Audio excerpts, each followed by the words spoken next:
very happy to see you again today. Once again, I would like to welcome you to our Step Up webinar series entitled The Art of Online Selling. Today, we are going to talk about the very important factors that affects our selling. Salesmanship somehow, we are in traditional or in online selling, is the foundation of a great salesman. Salesman must have what we call the attributes of being a great seller. Or we sometimes we ask a salesman as, do you have what it takes to be a salesman? So basically now, even though rather that the platform has transferred to the online selling, still it is a must for us to understand the basic process of selling. So today we're going to give you a preview or a review, an innovation about how we're going to improve our selling, having everything in our mind, in our effective side, which is the heart, loving the job, at the same time acquiring the skill that we need to have for us to be successful. So sit back and relax there, wherever you are. Can you give me a heart? Come on. Can you give me a heart for this lovely day? I know you're very busy and that everybody's doing his best, and I know you're all online but by then again, by listening to the webinar, you can do multitasking at home because it is really now the new normal, right? So can you give me a heart, anybody? Out 135 participants nationwide. As you do the salesmanship, within the salesmanship strategy, there is a buyer waiting for your service. Sabi yung the other way around, we call the buyer's journey as the customer's path to purchase, no? Ito yung kanilang path, paano bumili, no? So during this during this path, there is research of the problem, find the solution. Of course, if they're looking for something, and choose. There's a lot of solutions online, right? Ang daming developer, ang daming nagbebenta, ang dami-daming ahente. Sabihin na lahat ng sa team ninyo, ang dami-dami. Meron pang broker network tayong ka-competitors, right? So, there's a lot of solutions, but client choose which one is the best solutions. The solutions are coming from you guys, no? Let me again reiterate this. Let me again stress the importance of buyer journey and your buyer's journey. It should be in tangent, right? Ibig sabihin magkasabay, pantay siya, sinusundan mo siya. When you upload, as I mentioned in the CX, customer experience, napaka-importante ito, ang experience ng isang ahente, no? The job that you do is to upload. Then you gonna upload, then the journey naman kasabay. Yung pag-upload, marami kang listings, no? Mahanap ni client. Yan ang una rin yung path. So the client will find you, the client will look, will search, etc., etc., will identify you, will assess you, will evaluate you, will check your credential. Kaya sabi ko, ayusin ninyo yung mga Facebook. Kailangan yan, ang account niyo sa social media, whatever it is, kailangan inaayos. Because when the client finds your listings, he will verify. He will check you kung sino nag-upload, anong in-upload niya. At kapag nakita niya yan, definitely, when the client finds the listing, the second path is to inquire. Diba?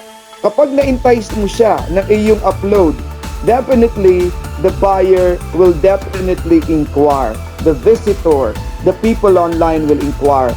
So you need to be ready with the response. So as they inquire, you need to be ready with the response. You need to be ready with the support system. You need to be ready what kind of channel ang okay sa kanya. You need to assess kung anong kailangan niya, what is the problem, and what can you offer. The way the client will now assess your response again.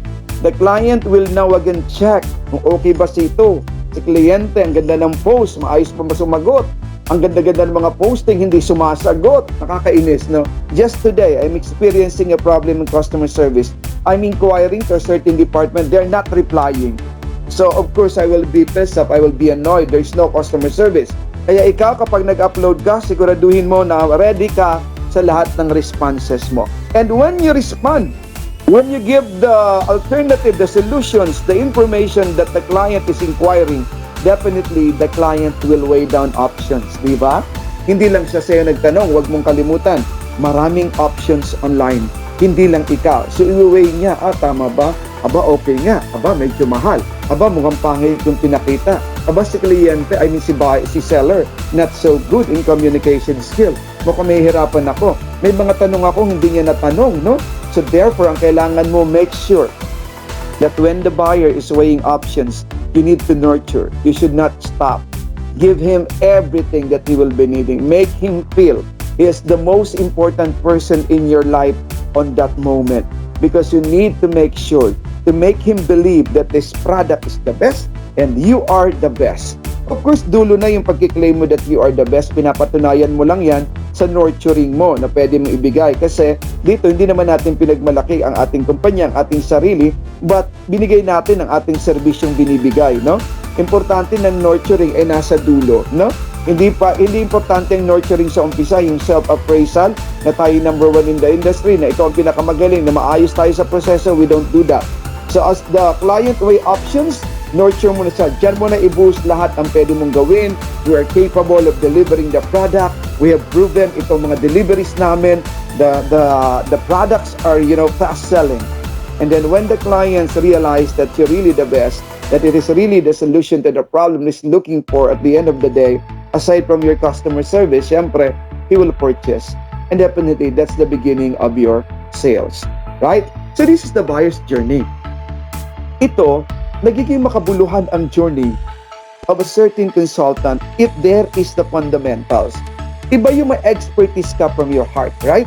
It's a different thing that you have the expertise in your mind, the cognitive idea. You know the product that you're selling. You know the project that you're selling 100% above, no? Above and beyond 100%. You know that the client is very unfaithful client, madali kang palitan, marami siyang options. You know that the client is in a hurry. You must know how to attend to them. And you can only do that. Pure salesmanship skill that you can develop for yourself. So, pag nag-inquire ng kliyente sa kanyang buyer's journey, marami tayong strangers na makikilala, no? I-attract natin sila sa ating mga vlog, sa ating mga social media, sa ating mga words, sa mga pinupost mo. I-attract mo strangers sa iyong website kung meron ka, yung pinakamagandang pages. And mind you, not all of you until this point of time, we're checking your profile. You need to start blogging, improving your social media, choosing the right words, the keywords, the call to action buttons, and your pages. Please improve it to attract strangers and visitors. When we attract strangers and they found that you are very ideal offerings, they love your postings, they will become new visitors. One at a time, once they have the opportunity, they will come back again. So when they come back, definitely, we can convert them into a leads, right? Converting them into a leads is really a must. So make sure that you have call to action dyan. Ano bang gusto mong paraan para mag-usap kayo? Is it a call? Is it a messages? Is it visit or conversion to website? Landing page, ang tawag natin doon. Click mo lang. Then, or do you have a form with your page? You created a form. You let them sign. For them to know, just click this form for me to get back to you. Something like that. Please, input your details. No? So, is it a contacts that you have to see them face to face? It's up to you. But you need really to make sure that you have this or everything in your social media to convert our visitors and strangers into a leads. And when we convert them into the leads, we have the opportunity, no? Tumatakbo, ninunurture natin, kapag leads na siya, binibigay natin ng lahat ng kanyang pangangailangan through emails, no? Ini-explain mo how we're gonna do the business, the workflows, no? And how you're going to integrate now into your ECRM, no? When they become a leads, definitely, at least you have now a source kung saan kukunin yung iyong CRM integration. The input mo na yan dyan. So, after that, you're gonna delight the customer with the nurturing, with giving everything that he wants, proving to him our credibility, and that can be proven with the linkages and the posting that you will do again in your social media, in your emails, in your workflows.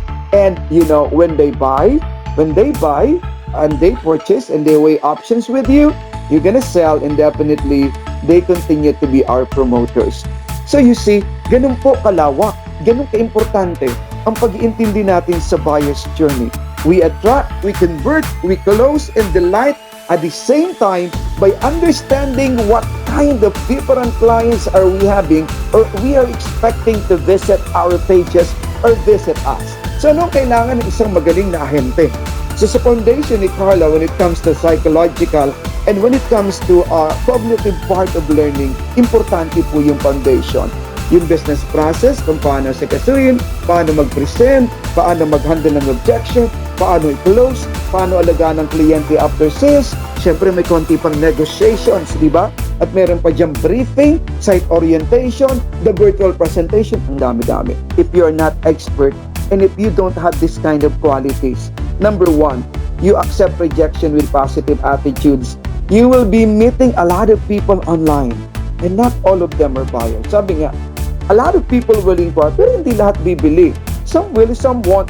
So what? Parang ganong idea natin. Next client nga, yung formula natin. So you must have really the attitude of accepting rejection. Sometimes they're just testing you. Sometimes naman talagang it's totally inquiry lang. Wala, hindi niya gusto. So it's okay. Dapat alam mo yun. Then you go on to the next client. I can handle details. Napaka-importante nitong quality ng salesperson. When you handle details, as I mentioned, alam mo kung paano sumagot. Alam mo kung paano mag-present. Alam mo kapag may tinanong na related about real estate, you can answer that. Okay? You can answer that. And definitely, there will come a time that your loyalty to the company and to your job will be tested. May tinatawag tayong experiment A and B. Bakit ganun siya ang dami niyang inquiry? Bakit ganun siya ang dami niyang engagement? You try to check other competitors, be observant online, check, experiment. Don't worry about the engagement. Ang engagement kasi, kung kailan ka nag-umpisa, ganun din karami ang engagement mo.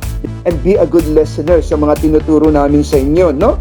You should be a good listener to follow all of this and once in a while, apply all the things that we taught you.